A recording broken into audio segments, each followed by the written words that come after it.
So that's where, to me, I'm starting to see mental illness happen. I'm starting to see a trend of let's just jump on this, whether it's true or not, and let's push buttons and let's get attention. But I mean, being transgender is actually already studied in psychology. It's gender dysphoria, and it's a real thing where they legitimately feel like the opposite sex. And I'm not saying that you're wrong with people maybe jumping on the bandwagon, but in the United States, I believe, I don't know the exact statistic, but I believe it's 0.04% of people in the United States are transgender. So, legit. Yes. Right. And that's a very, very, very minuscule amount of people. So, and I don't believe in transition. I think it should be up to the parents what they want to do, and having them, go to therapy and go do those things in order to figure out whether it is just like a bandwagon thing and they're just hopping onto it, or if they legitimately are, and that it is something that they need to process and go through and talk to someone, and maybe they are somebody that needs to transition later in life, and that should be their choice. The bandwagon stuff is scary, especially when you've got California trying to create laws where if your 5-year-old comes to you and says, I feel like a boy today, but biologically it's your little girl, the lawmakers would actually start making you put into motion biological changes and changing their hormones. Okay, but I think that there's like a huge misconception with that, because there's so many steps before it comes to hormone blockers or anything like that. Like, they have to see a psychologist, they have to go through therapy to determine if they actually are transgender. So I think that's like a huge misconception in the media and like propaganda of them putting that out there. What's going on, everyone? Sarge Kenny here today. I want to kind of analyze this whole gender identity, parents are affirming children's identity. So in the intro of the video, you see how some people are trying to minimize the concerns that a lot of parents have over bills coming out, where essentially you accepting your child's gender identity could decide custody battles in the future. So according to a law in California, and shout out to the Whatever podcast, because I wouldn't have known about this if the women on the panel did not bring this to my attention. So apparently in California, they want to pass a law where a judge is allowed to consider a parent's affirming care for their child during custody disputes. Oh, you're going to see a lot of women use this, because at the end of the day, a lot of women aren't on board for this stuff, right? And I remember in Matt Walsh's What is a Woman, there was a scene in there that he showed that illustrated the possibility of what this bill can become.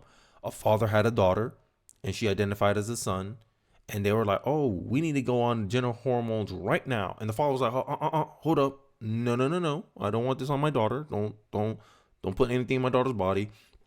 And then, the hospital reluctant said, okay, we hold back. We want to get the daddy on board, whatever. And when they found out they couldn't convince him, because this is the problem a lot of women seem to always fall for. These people appeal to emotion on these women. You see, they make a lot of emotional arguments, but I'm thinking about it logically. What if my child regrets the choices they made in 18? They cannot take it back.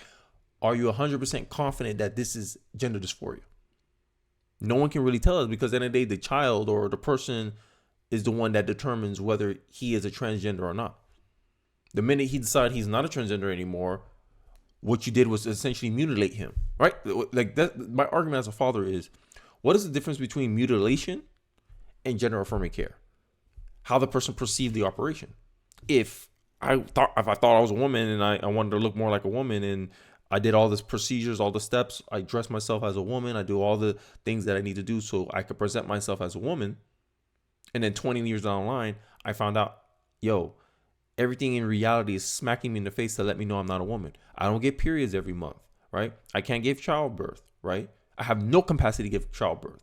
An actual woman, an actual adult human female, she has the possibility of giving birth. And if she can't give birth, because a lot of these women in the Whatever podcast were trying to make this as an argument. Oh, you just offended a lot of women who can't have kids. That's natural. We know something's wrong with that woman. We know that she's dealing with a health condition or something is not right with her. That's how we know exactly that she's a woman, because she can't give birth, right? But with me as a man who transitioned into a woman, quote unquote, I have I have zero chance of having a child naturally, or through the way we know children are born into this world. So I'm going through there, and I'm getting smacked by reality, and I'll come to be like, damn, sunken cost fallacy. Did I just do all this work just to have more suffering and more pain in my life, because no one wants to tell about the negative side effects of gender affirming care, right? That a man who became a woman has to dilate himself forever, and or the wound will close. No one wants to talk about how there's a financial incentive for psychologists to kind of affirm this. Oh, we want to affirm your care. Oh, we get to sell you drugs. We get to sell you, a perfectly healthy male, drugs for cosmetic reasons. Oh, why not? Right? It's like going to a plastic surgeon and telling him, do I need to get a nose job? What answer you expect to hear from him? Yes. A little tweak here and there. They just want their foot in the door. Like, you can't deny that this happens. That doctors get certain incentives for prescribing certain drugs. Hell, here's one proof I have. A lot of psychologists are not even allowed to really push back against this. Oh, you don't need transgender care. We need to get you comfortable in accepting the biological reality that you are a man, Kenny. That's what we need to do for you. No. But there's no pressure. There's no trend, right? You don't think this is gonna start a trend? Now you're gonna have parents here telling the kid, "Hey, you're a woman. No, you're a man. You're a woman. You're a man. Make sure you're affirming." Like, yo, what is the incentive here? Because this is my position on government. Government's like the referee. You choose what incentives happen in the game. You choose what incentives happen in your state. If you put out an incentive where you want parents to affirm the children's care, what is the state telling you? That we want you to believe in transgenderism. But it's not a trend. It's not being pushed on people. It's not a propaganda. Like, to me, this is like, imagine, let's rewrite this law. Imagine instead of considering whether a parent affirms a child's gender identity, let's make it whether the person is Christian or not. A lot of liberals will have a problem with that bill. This is the same thing. Like, this is why I say transgenderism seems to become a religion. California may soon require judges to look at whether a parent goes along with the child's gender identity during custody battles or disputes, worrying advocates who say parents could lose custody if they don't agree with a child's claim to be a transgender. They didn't specify age here, right? And in my view, I don't agree with any steps to transition your child. So all this, oh, well, there's a lot of steps before they get to hormones. I don't care about any of them. I want the gender euphoria resolved. Like, I want my kid to accept the reality of the gender they were born. And to me, gender is an extension of sex.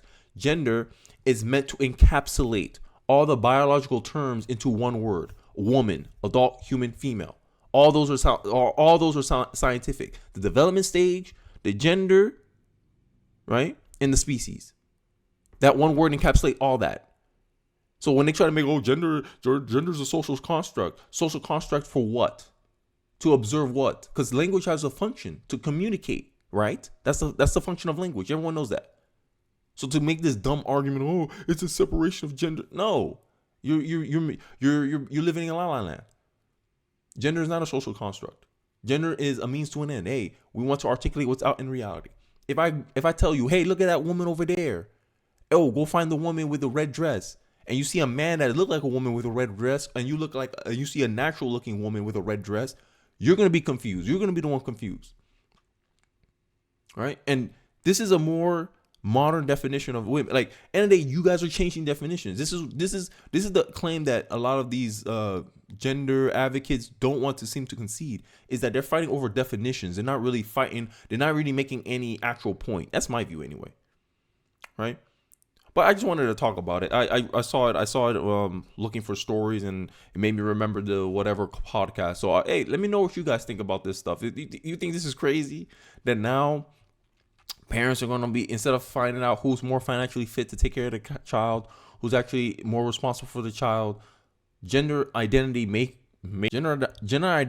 confirm whether you have the child or not. Like, it's crazy how much weight and power like a minute piece of society has over the entire generation. This is what tyranny of the minority, it seems like. But hey, I digress. Let me know your thoughts in the comment section. What you believe, what you think. Don't forget to like, comment, subscribe. I really do appreciate you guys for watching to the end of the video. I'll catch you guys on the next one. Peace.